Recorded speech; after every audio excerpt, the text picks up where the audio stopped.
different nozzle for many applications. Turn on the hot air power switch.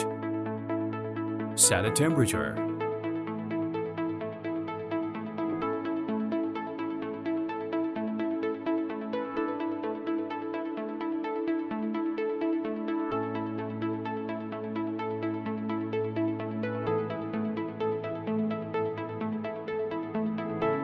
Set hot air temperature back to 0.